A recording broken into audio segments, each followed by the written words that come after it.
Have you ever ordered a Big Mac at a McDonald's and they give you a fillet of fish on accident and you think, well, violence is the only logical solution here? Yeah, no? Oh, well, you are not quite built like 27-year-old Sadat Johnson in Midvale, Utah, who went through a McDonald's drive-thru at 1:30 in the afternoon on a Monday and, oh my God, drive-thru employee hands him the wrong food, so he responds by pulling out a gun and demanding the meal that he asked for. Now, luckily, the workers were smart. They say, okay, yeah, sure, go on to the front of the store. We'll get this fixed right away for you, sir. And by fixed right away, they immediately called 911, and shortly after, several police showed up. The police repeatedly tell the man to exit the car. He ends up refusing, so they approach and end up dragging him out. But y'all, the story's not over yet. It gets even crazier. As they're trying to take him away into custody, one of the cops looks back and they see a gun pointing out of the rear window. The cop swipes the gun to the side right as it goes off, and they realize the person holding it was 4 years old. Yes, this guy told his 4-year-old to shoot at the police. At least that's what the police and a witness says. Plus, there was also another 3-year-old in the backseat as well. Right, so as far as Johnson, he's kind of fucked right now. He's been charged with felony child abuse and threatening the use of a dangerous weapon. And while it does not come with additional jail time, all of that hopefully explains why Sadat Johnson is our douchebag of the day. And bouncing off of that happy note, I say, sup, you beautiful bastards. Welcome back to the Philip DeFranco Show. Hit that like button to help spread some common sense news coverage. And let's just jump into it. And then let's talk about Millie Bobby Brown, her birthday, and disgusting internet creep monsters. Right, so Millie just turned 18 over the weekend, which I think I and most other adults other than Drake were not aware was going to happen. While much of the online chatter were just fans wishing her a regular old happy birthday,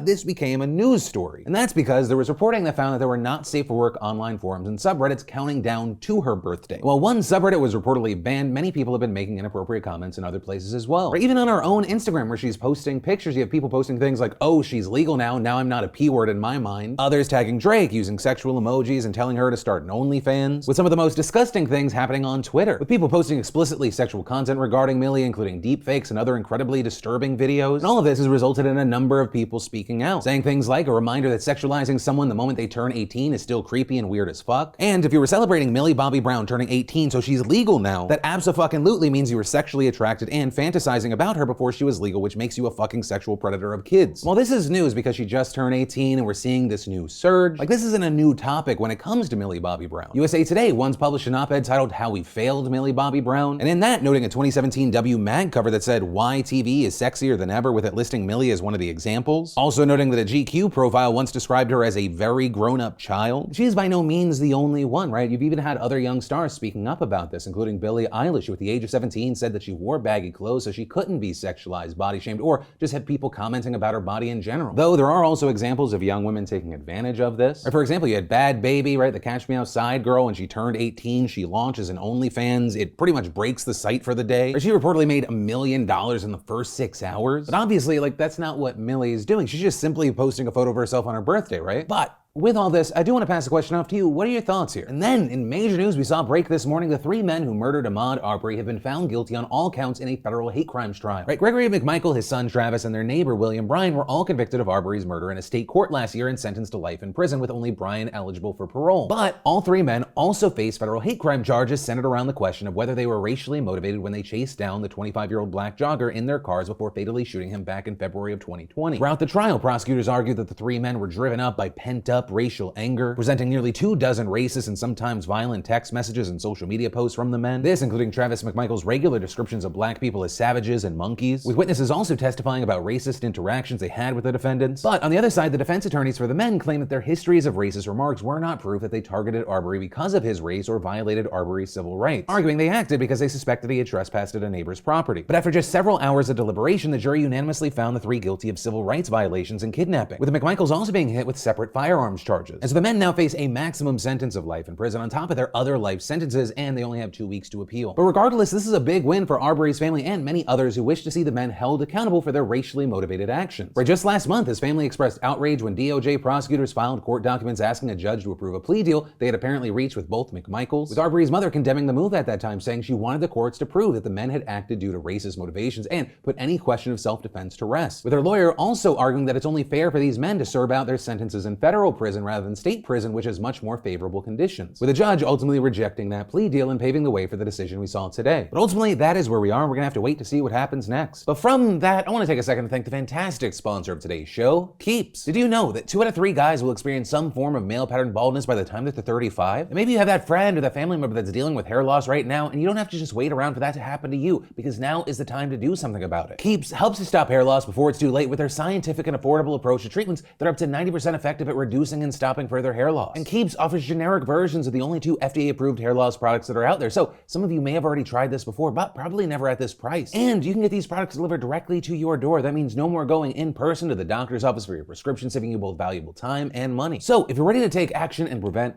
hair loss, go to keeps.com/DeFranco, or just click that link in the description down below to receive 50% off your first order. And then a profoundly messy, divisive chapter in Canada's history has come to a close, but also not really at the same time, and let me explain. Right, we've been talking about this. It began about 3 weeks ago with a whole lot of truckers in the capital, Ottawa, and now ending over the weekend with the biggest police operation in the country's history. For 3 days, Ottawa cops in riot gear towed away over 70 vehicles, arrested 191 people, and dispersed crowds with pepper spray and stun grenades, clearing out the last remaining protesters on Sunday and extinguishing what supporters have called the Freedom Convoy that has disrupted residents' lives since January, but also has now spread internationally. But locally, in the end, a total of 389 charges were brought against 103 of the 191 arrested protesters, including 3 key organizers. Authorities also seizing at least 76 bank accounts using emergency powers. And just days before the operation, the Federal Royal Canadian Mounted Police ordered a freeze on 206 bank and corporate accounts, also flagging 253 Bitcoin addresses. But you can't say they didn't go down swinging, with some protesters donning body armor, wielding fireworks, throwing smoke grenades, and in one instance, even shooting a gas canister at police. With the authorities also saying things got extra messy because you had children being brought to the front of the demonstration, prompting the Ottawa police to tweet out, "We told you to leave, we gave you time to leave, we were slow and methodical, yet you were assaultive and aggressive with officers and the horses. Based on your behavior, we are responding by including helmets and batons for our safety." And in addition to the Capitol crackdown, all of the US-Canada border blockades have been cleared now, which is absolutely massive dollars and cents news because they were previously costing around $500 million in daily trade with the US, according to Canada's finance minister. Plus, the increased policing in Ottawa have cost that city millions of dollars. And so now, replacing the constant horn blaring, you have concrete barricades, metal fences, and relatively quiet city streets. And although police have said no one was seriously hurt, Ontario's police watchdog is investigating the case of a woman who was trampled by a horse. But with all that said, remember, this is only kind of over. I mean, just first up, crushing the protest doesn't fix the obvious social divisions that caused it in the first place. And while the police cleared the streets around Parliament over the weekend, lawmakers addressed just that, debating whether or not to ratify Justin Trudeau's invocation of the Emergencies Act, a temporary measure giving the federal government extended powers to address the protest. Because while he invoked it Monday of last week, it actually took until this Monday night for the House of Commons to officially approve it for 30 days, voting 185 to 151, with conservative opposition lawmakers arguing this is an abuse of power. That has also resulted in op-eds popping up like this one in the Wall Street Journal, reading, "Will Canadian democracy survive Justin Trudeau?" Now with that, of course, there are people that say, that's completely overblown, saying, democracy itself is not at risk there, but also still wondering, did Trudeau go overboard with the response to all of this? Because there is the very legitimate debate that happens time and time again when we see instances like this of what's the difference between a lawful and unlawful protest, right? Where is that line? Are people lying about where the line is? They're manipulating the situation. Does it lead to some sort of power grab or overbearing government? And then, of course, the final thing we're going to talk about today is the day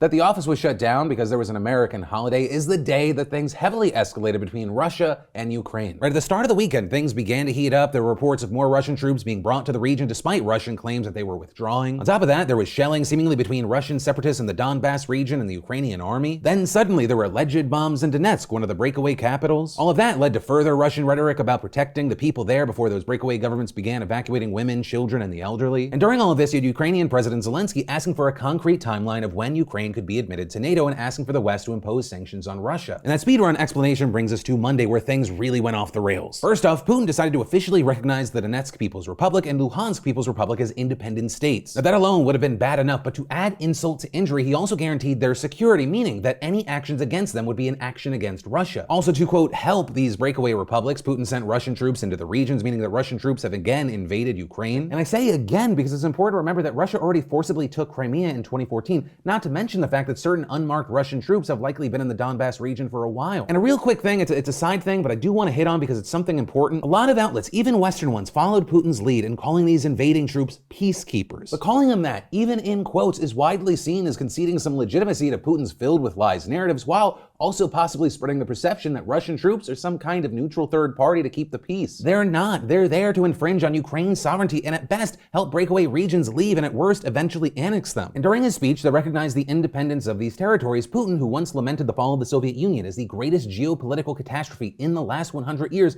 also had some other rhetoric that shines light on how he sees the world, saying modern Ukraine was entirely and fully created by Russia, more specifically the Bolshevik communist Russia. This process began practically immediately after the 1917 revolution, and moreover, Lenin and his associates did it in the sloppiest way in relation to Russia by dividing, tearing from her pieces of her own historical territory, with him adding that Ukraine was, quote, ancestral Russian lands. So understand, he's trying to set up this narrative that Ukraine has always been a part of Russia until 1917, and simply put, that's not true at all. Ukrainians were acting in their own interests at that time, and while we obviously don't have time to get into all of that right now, if you do want more info on that, check out Mike Duncan's Revolutions podcast. He's currently covering the Russian Revolution, and he goes into detail about how Putin's version of events is way off base. You also had the US Embassy in Kyiv giving a more concise meme version of events of why Putin is wrong here. But either way, the entire situation has led to a confrontation at the UN, with the Russian ambassador to the UN justifying the invasion by claiming that it was to protect Russian-speaking people living in the region, while the Ukrainian ambassador demanded that Russia withdraw their recognition of the breakaway states. And following all of this, we had the expected reaction from the West: sanctions. Here in the US, President Joe Biden signed an executive order that target both the Donetsk and Luhansk People's Republics. It'll essentially stop Americans from working with the regions by blocking new investment, trade, and financing by US persons to, from, or in the regions. This also won't be the end of the road for sanctions, with Jen Psaki adding, to be clear, these measures are separate from and would be in addition to the swift and severe economic measures we have been preparing in coordination with allies and partners should Russia further invade Ukraine. And as I was recording today, Biden spoke and detailed new sanctions on Russia, indicating that it would block transactions with two major banks there, including the country's military bank, as well as placing restrictions on refinancing its national debt. And this could be a major problem for Russia, as it's not uncommon for nations to pull out new loans to pay their old ones, and Western banks are one of the largest contributors for this around the world. But the US wasn't alone here, right? This morning, we had British Prime Minister Boris Johnson announcing targeted sanctions against 5 Russian banks and 3 wealthy individuals following Monday's events. This on top of other sanctions already in place due to Russia assassinating dissidents living in the UK. However, many in the House of Commons on both sides made their displeasure at the sanctions known, though it's largely because they didn't go far enough. But you had Johnson defending them and saying, this is the first barrage of what we are prepared to do, and we hold further sanctions at readiness to be deployed alongside the United States and the European Union if the situation escalates still further. And the European Union as a whole is still working on its sanctions package, with leaders saying that Russia will feel the pain, but in the meantime, some members have moved to limit what they can, with Germany making the absolutely massive move of suspending the Nord Stream 2 gas pipeline, which would have been a major source of income for Russia when completed. But from here, the big question is, well, what happens next? Obviously, sanctions are on their way, but will things escalate? Is Ukraine essentially screwed and guaranteed to lose more territory to Russia? Because you have US officials pretty sure that Russian troops will eventually invade parts of Ukraine that are actually controlled by the Ukrainian military. And that is because Russia seemingly recognized the territorial claims made by the breakaway regions, and 70% of which are still controlled by Ukraine. And to that end, we have continued reports of shelling on Ukrainian positions, and possibly one of the longest lasting effects of all this may be the proliferation of nuclear weapons. Where Ukraine used to have them. In fact, it had more than Russia after the fall of the Soviet Union, but they gave them up for assurances that it would remain independent. And so with all of this going down, the Ukrainian president lamented that decision, saying on Saturday, Ukraine has received security guarantees for abandoning the world's third nuclear capability. We don't have that weapon. We also have no security. And that last statement is something that many nations might feel after watching Russia eat up its neighbors, where you either need to be in a security alliance with nuclear deterrence, or you need to make your own to maintain your sovereignty. But that ultimately is where that story and today's show ends. As always, thank you for being a part of these daily dives into the news, you beautiful bastards. My name's Philip DeFranco. You've just been filled in. I love yo faces, and I'll see you tomorrow.